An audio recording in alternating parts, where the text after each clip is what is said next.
Meus irmãos, eu vos saúdo com a paz do Senhor. Eu quero desejar a todos uma semana abençoada. Hoje é domingo, dia 8 de junho de 2025. Então eu quero desejar para vocês uma semana coberta pela graça de Deus. Que Deus chegue com providência e com uma grande atividade espiritual na sua vida. Eu gostaria, meu querido, de ler contigo um salmo muito pequeno. Esse salmo é pouco lido. Poucas vezes eu vi esse salmo sendo lido na igreja. Mas é um salmo riquíssimo, muito bonito. E vale a pena até você, devido ao conteúdo e devido à quantidade, né, que é só 4 versículos, dá para você ler esse salmo até todo dia, se você assim o quiser. Salmo 123 diz assim, lá em cima, encabeçando o texto, diz Cântico dos Degraus. Aí começa o salmo, né? Diz assim, para ti, que habita nos céus, levanta os meus olhos. Eis que como os olhos dos servos atentam para as mãos do seu Senhor, e os olhos das servas para as mãos de sua senhora, assim os nossos olhos atentam para o Senhor nosso Deus, até que tenha piedade de nós. Tem piedade de nós, ó Senhor, tem piedade de nós, pois estamos assaz fartos de desprezo. A nossa alma está sob modo farta da zombaria daqueles que estão à sua vontade e do desprezo dos soberbos. Esse salmo, querido, ele se encontra naquela categoria dos salmos que é intitulado Cântico dos Degraus ou Cântico de Romagem. É a mesma coisa.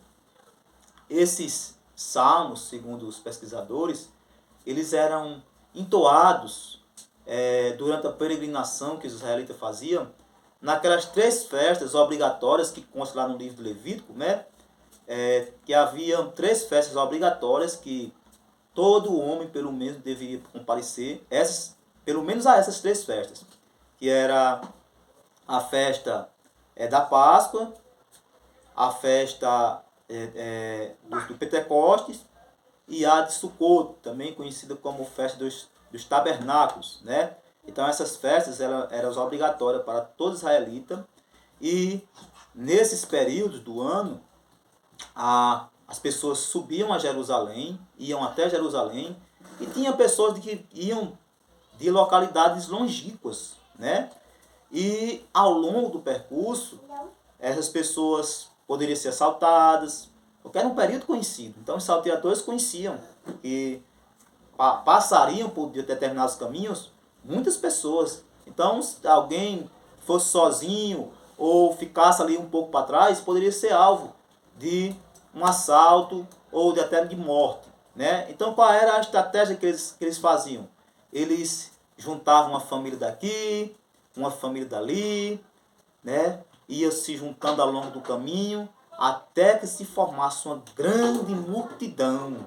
E aquela grande multidão ia cantando a Deus esses salmos de romagem, ia exaltando o nome do Senhor, ia enaltecendo o Deus de Israel. E aquela multidão ela fazia um som altíssimo que fazia com que os bandidos ficassem com medo, né? Que ali não era mais uma família, não era mais uma pessoa isolada, ali já era uma grande multidão de homens, de mulheres, de crianças, né? Que iam a Jerusalém, até animais, as pessoas que moravam mais perto levavam animais para sacrificar, tanto como holocausto, como sacrifício pacífico a Deus. E era uma multidão em festa. Ali os cânticos eram entoados, altissonante, e afugentava até mesmo os animais, alguns animal selvagem, que poderia se aproveitar de uma pessoa ou de outra, caso ela fosse isolada. Ali naquela grande multidão, as pessoas estavam seguras, e nós já tiramos um aprendizado com o salmo de romagem, que a união, né, do povo de Deus é que faz a força, é que afugenta o inimigo. Quando o povo de Deus está unido, né, o inimigo ele fica abalado, ele não vai assim, o inimigo que eu estou falando no sentido de animais, essas coisas, né? E no sentido espiritual também. O inimigo ele fica um pouco pavoroso quando a igreja está unida, porque igreja unida vai para a frente, combate o inimigo, combate o mal, e o nosso general é quem vai à nossa frente derrubando as muralhas, né? Quebrando os cadeados e fazendo uma grande obra. Esse salmo, querido, se encontra nessa categoria de salmo de romagem ou de cânticos dos degraus. Pois bem, eu gostaria de começar a expor esse salmo. Talvez eu tenha que fazer duas partes por causa por causa que o celular está parando, certo? Mas não se preocupe, vai dar tempo de expor o salmo todo, ou em uma parte ou em duas, vai dar tempo. Eu gostaria de começar a expor pelo final do salmo, que é o verso número 4. Porque eu compreendo que, da maneira como eu quero expor, se eu começar pelo verso 4, vai ficar mais dinâmico, vai ficar mais didático, você vai compreender melhor, certo? Aqui é o seguinte, se você ler o verso 4, está escrito assim: a nossa alma está sobre modo farta da zombaria daqueles que estão à sua vontade e do desprezo dos soberbos. Então aqui eu aprendo duas coisas. Primeiro, o salmista, ele estava sofrendo um bullying extremo. Digo bullying, que é uma palavra mais moderna, né? O bullying é uma zombaria, uma chacota, né? Por parte dos seus pessoas que se opunham ao salmista. Então o salmista ele estava sendo desprezado, ele estava sendo magoado, ele estava sendo humilhado, ele estava sofrendo os piores tipos de bullying, ele estava ali padecendo esse tipo de afronta, né? Esse tipo de coisa que os seus adversários estavam fazendo. Pois bem, nós sabemos que o bullying ele pode causar sequelas irreversíveis, certo? A ciência moderna atual já apregoa que o bullying ele tem essa capacidade de gerar sequelas irreversíveis. A pessoa pode se isolar, se apequenar de uma forma tão grande que vai ter um pavor de se acompanhar com outras pessoas.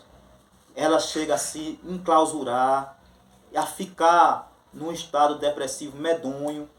Então essas são as sequelas que o bullying pode oferecer. Você vê que o salmista aqui, ele usa um imunizante, um dos imunizantes em relação ao bullying. Primeiro, ele não se isola, ele busca a companhia de outras pessoas. Porque se você prestar atenção no verso 4, está escrito assim: a nossa alma está sobre modo farta de zombaria.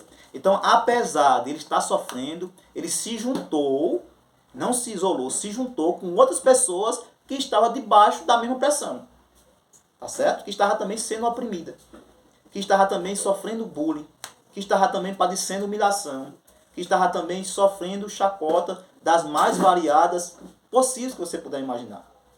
Então ele se junta com essas pessoas. Nenhum deles se isolou para que a situação não piorasse, para que a situação não tomasse uma medida extrema. Eles decidiram se juntar com pessoas que estavam debaixo da mesma opressão e da mesma pressão social, né? E se uniram ali. Se uniram. Então, é a primeira lição. Na hora da humilhação, na hora da chacota, não se isole. Procure se juntar com outras pessoas, mesmo que sejam aquelas pessoas que estão sofrendo também chacota. Mesmo que sejam aquelas pessoas que estejam também padecendo humilhação. Mas não fique isolado. Companhia é melhor. E outra coisa que nós aprendemos, ele aqui estava confessando a Deus.